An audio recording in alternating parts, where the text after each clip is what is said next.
Hayyee kabajamtootaa fi hordoftoota chaanala Abdeetuuf hundi keessanuu baga nagayaan gara chaanal keenyaa dhuftan jecha har'as akkuma beekamu viidiyoo ajaa'ibaa ta'e qabadhee kan duraanirraa adda kan ta'e qabadhee isiniif dhiyaadhee jira. Egaa hanga xumura qophichaatti akka hordoftan abdiin qaba. Har'a kan qabadhee dhiyaadhe akkaataa paaswordii Wi-Fi itti cabsinuu fi akkasumas mana keenyarraa hagam fagaatee Wi-Fi tokko akka argamu bakka inni itti argamuu fi naannoo itti argamu addaan baasee kan nuuf fidu akkasumas paaswordii Wi-Fi 100% dhugaan paaswordii Wi-Fi sanii kallattimaan nuuf fidaa jechuudha. Aappichi kun aappii baay'ee filatamaadha. Kaawwan irraa adda kuwwan feekiidha baay'inaan kuni dhugumaan 100% dalagaa ofiitti fayyadamee argee jechuudha. Isinis akka irraa fayyadamtan abdiin qaba. Viidiyoo kana immoo akka jaallattanis abdiin qaba. Asumaan like godhaatii warrootni maamila haaraa taatan subscribe godhaatii gara odeeffannoo har'aatti haa dabarru.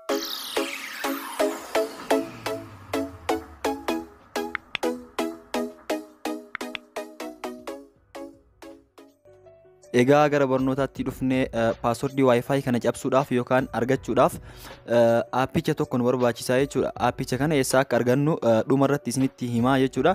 Aappichi kun maqaan isaa Wi-Fi Map kan jedhudha.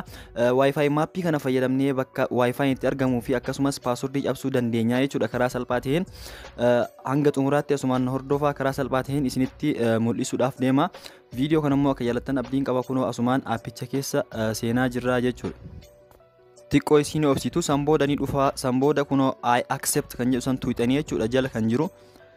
Ammas next jettuuni jechuudha bakka xiyya agarsiisu kana.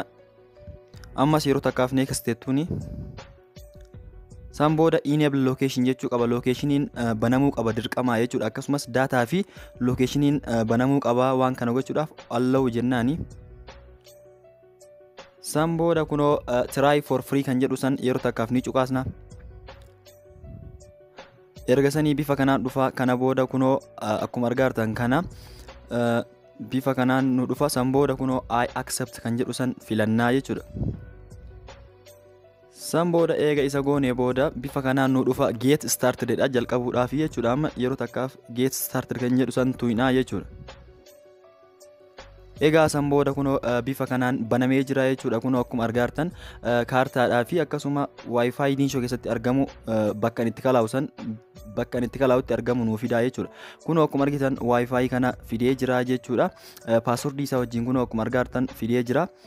Akkatti inni fide kanas bal'inaan laallaa kunoo hanga xumuraatti hordofa. Bifa kanaan lokeeshinii keessa seennee yeroo laallu jechuudha. Kunoo akkuma argaa jirtan kunoo bakki mana fakkaatu yookaan halluu boora qabu kun bakka Wi-Fi itti argamu jechuudha. Bakka Wi-Fi itti argamudha. Kunoo Wi-Fi bakka kanatti argama. Meetira 140 irraa fagaatee argama jechuudha. Akkuma argaartan bakka an jiru irraa meetira kunoo naannoon an jiru bakka amma mul'atu halluu diimaa qabu kana jechuudha. Bakki an amma itti argamu Wi-Fi kan jiru immoo kunoo bakka halluu booraa kana meetira 140 irraa fagaatee argama. Karaa salphaa ta'een paaswordii Wi-Fi jechuudha kan addunyaa guutuu keessa jiru argachuu dandeenya. Akkasumas eessatti akka argamu Wi-Fi sun argachuu dandeenya jechuudha. Baay'ee waan salphaadha. Fakkeenyaaf Wi-Fi amma argadhe kana yookaan bakka ani jiru sanitti dhiyoo jiru yoo laalle paaswordii isaa akkuma as jalatti argitan kunoo kallattimaan paaswordii isaa fidee jira jechuudha. Aappichi kun waan baay'ee nama ajaa'ibudha jechuudha. Hanga inni namarraa fagaatu yookaan hanga Wi-Fi tokko fagaatus bakka ati jirturraa tilmaamee akkasiin meetiraan kaa'ee namaa fidaa jechuudha.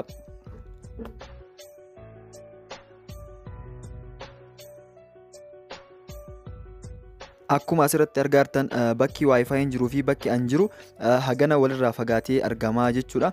Akkasumas Wi-Fi'oota magaalaa kana keessa jiran hundayyuu namaa fidaa jechuudha. Kan amma banaa jiran paaswordii isaatii fi bakka itti argamus kallattimaan nu fidaa jechuudha. Aappichi kun aappicha dhugaan dalaguudha. Akkasumas Wi-Fi biyyoota biroos laaluu dandeenya jechuudha. Kan barbaanne fakkeenyaaf biyya fedhe haa ta'u biyya addunyaa guutuu keessa jiran laaluu dandeenya. Fakkeenyaaf akkuma asii gaditti argaartan namootni Wi-Fi fayyadaman namoota miiliyoona 82,254,489 jechuudha. kan kanneen hundaatu paaswordii isaaniitii fi akkasuma bakka isaanii yookaan biyya isaanii ilaallee lookeeshinii fayyadamnee kallattimaan dhaquu dandeenya jechuudha. Kuni waan baay'ee nama ajaa'ibsiisudha. Waan baay'ee nama ajaa'ibsiisu. Amma garuu amanuu dhabuu dandeettanii garuu erga appilikeeshinicha buufattanii itti fayyadamtanii booda akka dhugaa ta'e 100% ni amantu jechuudha. Yeroo san immoo galata naa galchuu dandeettu jechuudha. Wi-Fi reefu paaswordii isaa cabsinee ilaallesan jechuudha.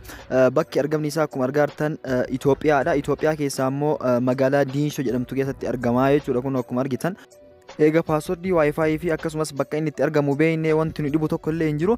Kallattimaan bakka san dhaqnee paaswordicha arganne san itti guunnee Wi-Fi nama tokko akkanumaan bilaashamatti yookaan tola fayyadamuu ni dandeenya jechuudha. Aappicha eessa arganna warra jettaniif kunoo aappicha diskiripshinii kee jala isinii kaa'ee jira. Achuma liinkii san tuuxanii buufachuu dandeettan yookaan immoo pileestoorii keessa sarchi gootanii argachuu dandeettanii jechuudha. Viidiyoo addaa kana immoo akka jaalattan abdiin qaba. Asumaan viidiyoo kana laayik godhaatii namoota hin beekneef sheer gochuu hin dagatina. Warrootni maamila haaraa taatan immoo sabskiraayib osoo hin godhin keessaa hin bahinaa isiniin jedha.